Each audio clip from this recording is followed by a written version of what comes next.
చంద్రబాబు నాయుడు కూడా ఒక ఛాన్స్ అడుగుతా ఉన్నాడు. చంద్రబాబు 16 సంవత్సరాలు ముఖ్యమంత్రిగా చేసిండు. ఆయన చేయలేదని కాదనిలే, ఆయన పరిపాలన బాగానే చేస్తున్నాడు. కాకపోతే మాలాంటి పేదవాళ్ళకి ఏమందలే.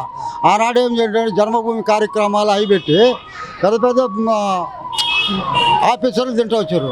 ఈ ఆలోచన ఏమైందంటే ప్రతిదిగా బటన్ నొక్కి మాలాంటి పేదవాళ్ళ అకౌంట్లలో పడుతున్నాయి కాబట్టి ఎలాంటి సమస్యలు లేవు. చంద్రబాబు నాయుడు పేదవాళ్ళని కోటీశ్వరుడు చేస్తా అని చెప్తాను. కొత్త మాటలు, ఆయన నమ్మే మాటలు కాదు. ఆయన చేయకుండా ఉంటే ఇప్పుడు పవన్ కళ్యాణ్ ఉన్నాడు, ఆయన ఏదన్నా చెప్తే ఇవ్వడం నమ్ముతాడేమో. ఈయన ఆల్రెడీ పరిపాలన చేసిగా ఇవాళ మళ్ళీ నేను చేస్తానంటే అట్టది నమ్ముతాడు ఎవడన్నా. మరి రైతులకు మేలు జరగాలంటే చంద్రబాబు రావాలి, లేదా జగనే రావాలా, జగనే రావాలా.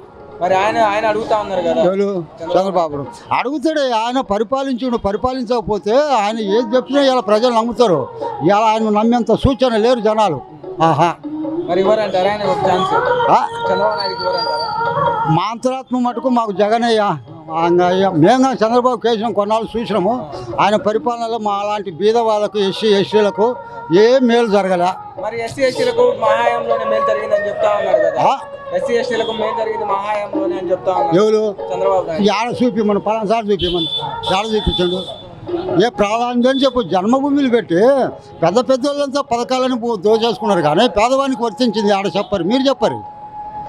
ఇవాళ ఆయన బటన్ నొక్కి ప్రతి వాని అకౌంట్లో పడుతుండే.